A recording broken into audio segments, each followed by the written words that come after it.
ಸಾಹಿತಿ ಭಗವಾನ್ ಮುಖಕ್ಕೆ ಮಸಿ ಬಳಿದಂತಹ ಪ್ರಕರಣಕ್ಕೆ ಸಂಬಂಧಪಟ್ಟಂತೆ ಇದೀಗ ಮೀರಾ ವಿರುದ್ಧ ದೂರು ಕೊಟ್ಟಿದ್ದಾರೆ ಸಾಹಿತಿ ಭಗವಾನ್. ಹಲಸೂರು ಗೇಟ್ ಠಾಣೆಯಲ್ಲಿ ಭಗವಾನ್ ದೂರನ್ನ ದಾಖಲಿಸಿದ್ದಾರೆ.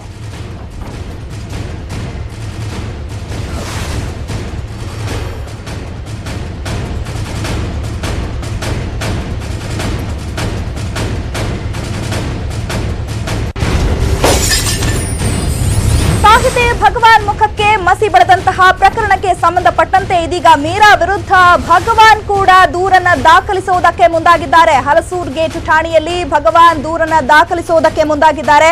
ಸೊ ಇವತ್ತು ಬೆಳಗ್ಗೆ ಮೀರಾ ರಾಘವೇಂದ್ರ ಅನ್ನೋರು ಭಗವಾನ್ ಮುಖಕ್ಕೆ ಮಸಿಯನ್ನ ಬಳಿಯುವಂತಹ ಕೆಲಸವನ್ನ ಮಾಡ್ತಾರೆ. ಹಿಂದೂ ಧರ್ಮದ ಬಗ್ಗೆ ನೀನು ಮಾತನಾಡ್ತೀಯ ಅಂತ ಆಕ್ರೋಶವನ್ನ ಹೊರಹಾಕಿದ್ದಾರೆ. ಕೋರ್ಟ್ಗೆ ಬಂದಂತಹ ಸಂದರ್ಭದಲ್ಲಿ ಈ ಒಂದು ಘಟನೆ ನಡೆಯುತ್ತೆ.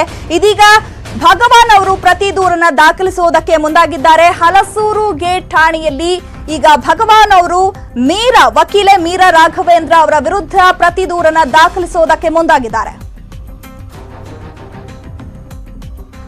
ಈ ಸಂದರ್ಭದಲ್ಲಿ ನ್ಯಾಯಾಲಯದ ಆವರಣದೊಳಗಡೆ ಅದು ಕರಿಕೋಟ್ ಅನ್ನ ಹಾಕೊಂಡಿರುವಂತಹ ವಕೀಲರುಗಳು ಈ ರೀತಿಯಾದಂಥ ಹೀನ ಕೃತ್ಯಕ್ಕೆ ಮುಂದಾಗಬಾರ್ದು. ಯಾಕೆಂದ್ರೆ ನಾವೆಲ್ಲರೂ ಏನೇ ಆಗಲಿ ಕಾನೂನನ್ನ ಸಂವಿಧಾನವನ್ನ ಗೌರವಿಸುವಂಥವ್ರು ಮತ್ತು ನ್ಯಾಯವನ್ನು ಕೊಡಿಸುವಂಥ ಕೆಲಸ ಮಾಡುವಂಥ ವಕೀಲರುಗಳೇ ಆಗಿ ಸಮಾಜಕ್ಕೆ ಈ ರೀತಿಯಾದಂಥ ಕೆಟ್ಟ ಸಂದೇಶವನ್ನು ಇವತ್ತು ಅವರು ಕೊಟ್ಟಿದ್ದಾರೆ. ಬೆಳಿಗ್ಗೆ ಭಗವಾನ್ ಅವರು ದೂರನ್ನು ಏನವರು ಮೀರಾ ರಾಘವೇಂದ್ರ ಅವರು ಒಂದು ಖಾಸಗಿ ದೂರನ್ನು ಕೊಟ್ಟಿದ್ರು. ಆ ದೂರಿನ ವಿಚಾರಣೆಗೆ ಅಂತೇಳಿ 2ನೇ ACMM ನ್ಯಾಯಾಲಯಕ್ಕೆ ಬಂದಿದ್ದರು. ನಮ್ಮ ಸಹೋದ್ಯೋಗಿಗಳಾದಂಥ ಚಿಕ್ಕಚನ್ನೇಗೌಡ ಮತ್ತು ಡೆರಿಕ್ ಅನಿಲ್ ಅವರು ಭಗವಾನ್ ಅವ್ರ ಜೊತೆಗೆ ನ್ಯಾಯಾಲಯದ ಒಳಗಡೆ ಹೋಗಿದ್ರು. ನ್ಯಾಯಾಲಯದಲ್ಲಿ ಪ್ರಕ್ರಿಯೆಗಳೆಲ್ಲ ಮುಗಿದ ನಂತರ ಅವರು ಮೆಟ್ಲನ್ನು ಇಳಿದು ಕೆಳಗಡೆ ಬರ್ತಾಯಿದ್ರು. ಕೆಳಗಡೆ ಬರ್ತಿದ್ದಂಥ ಸಂದರ್ಭದಲ್ಲಿ ಮೀರಾ ರಾಘವೇಂದ್ರ ಅವರು ಏಕಾಏಕಿ ಅವಾಚ್ಯ ಶಬ್ದಗಳಿಂದ ನಿಂದಿಸಿ ಭಗವಾನ್ ಅವ್ರ ಮೇಲೆ ಹಲ್ಲೆ ಮಾಡಿ ಅವರನ್ನು ಜೀವ ಬೆದರಿಕೆ ಹಾಕಿ ಮಸಿ ಬೆಳೆದು ಅವರನ್ನು ಎಳೆದಾಡಿ ಅವ್ರಿಗೆ ವಯಸ್ಸಾಗಿದೆ ಅನ್ನೋದನ್ನು ಕೂಡ ಮರೆತು ಆಕೆ ಘೋಷಣೆಗಳನ್ನು ಕೂಗ್ತಾ ಫೇಸ್ಬುಕ್ನಲ್ಲಿ ವಿಡಿಯೋ ಲೈವನ್ನು ಮಾಡ್ತಾ ಎಲ್ಲರನ್ನೂ ಉದ್ರಿಕ್ತರನ್ನಾಗಿ ಮಾಡ್ತಾ ನ್ಯಾಯಾಲಯದ ಆವರಣದಲ್ಲಿ ಒಂದು ಅಹಿತಕರವಾದಂಥ ಘಟನೆಯನ್ನು ಮಾಡಿದ್ದಾರೆ. ಸೊ ಈ ಘಟನೆ ವಿರುದ್ಧ ಭಗವಾನ್ ಅವರು ಇವತ್ತು ಈಗ ಹಲಸೂರು ಗೇಟ್ ಪೊಲೀಸ್ ಠಾಣೆಯಲ್ಲಿ ದೂರನ್ನ ದಾಖಲು ಮಾಡಿದ್ದಾರೆ. ಅದರ ಮೇಲೆ ಮುಂದಿನ ಕಾನೂನು ಈ ಬಗ್ಗೆ ಮತ್ತಷ್ಟು ಮಾಹಿತಿಯನ್ನು ಕೊಡ್ತಾರೆ ನಮ್ಮ ರಿಪೋರ್ಟರ್ ಗಂಗಾಧರ್. ಫೋನ್ ಸಂಪರ್ಕದಲ್ಲಿ ಜಾಯ್ನ್ ಆಗ್ತಾ ಇದ್ದಾರೆ. ಗಂಗಾಧರ್, 2ನೇ ACMM ಕೋರ್ಟ್ ಆವರಣದಲ್ಲಿ ಈ ರೀತಿಯಾದಂತಹ ಘಟನೆ ನಡೆದಿರೋದು ನಿಜಕ್ಕೂ ವಿಪರ್ಯಾಸ. ಯಾಕಂತಂದ್ರೆ ಈ ಒಂದು ಕೋರ್ಟ್ ಅನ್ನ ದೇವಸ್ಥಾನ ಅಂತ ಭಾವಿಸಲಾಗುತ್ತೆ. ಆದ್ರೆ ಈಗ ಭಗವಾನ್ ಮುಖಕ್ಕೆ ವಕೀಲೆ ಮೀರಾ ಅವರು ಮಸಿ ಬಳಿದಂತಹ ಪ್ರಕರಣಕ್ಕೆ ಸಂಬಂಧಪಟ್ಟಂತೆ ಸಾಕಷ್ಟು ಡೆವಲಪ್ಮೆಂಟ್ಸ್ ಆಗ್ತಾ ಇದೆ. ಸೊ ಆಕ್ಚುಲಿ ಏನ್ ನಡೀತು, ಏನ್ ಕಾರಣಕ್ಕೆ ಅವರು ಮಸಿ ಬಳಿದಿದ್ದು?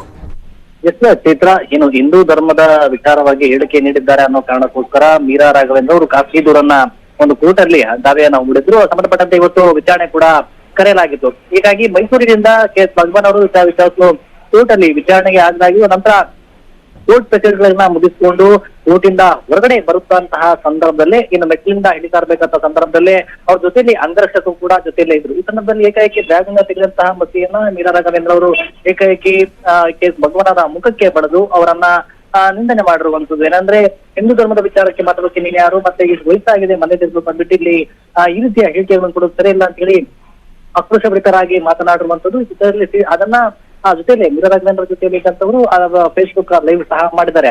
ಅದನ್ನ ಈಗ ಅವರು ಟ್ಯಾಗ್ ಕೂಡ ಮಾಡಿರುವಂತದ್ದು.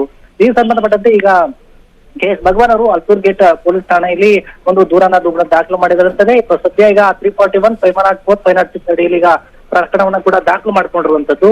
ಈ ಸಂಬಂಧಪಟ್ಟಂತೆ ಈಗ ಮಾತನಾಡಿರುವಂತಹ ಭಗವಾನರ ಪರ ವಕೀಲರಂತ ಸೂರ್ಯ ಮುಕುಂದರಾಜ್ ಸಹ ಇದು ಉದ್ದೇಶಪೂರ್ವಕವಾಗಿ ಮಾಡಿರುವಂತದ್ದು. ಈಗಾಗಲೇ ಅಂದ್ರೆ ಅವರು ಕೇಸ್ ಸಂಬಂಧಪಟ್ಟಂತೆ ಅವರು ವಿಚಾರಣೆಗೆ ಹಾಜರಾಗಿದ್ದು. ಕೋರ್ಟ್ ಇದೆ, ನ್ಯಾಯಾಂಗ ವ್ಯವಸ್ಥೆ ಇದೆ, ಏನೇ ಇದ್ರು ಕೂಡ ನೋಡ್ಬೋದು. ಆದ್ರೆ ಇದು ಪ್ರತಿಷ್ಠೆಗೋಸ್ಕರ ಈ ರೀತಿ ಉದ್ದೇಶಪೂರ್ವಕವಾಗಿ ಎಲ್ಲಾ ಒಂದು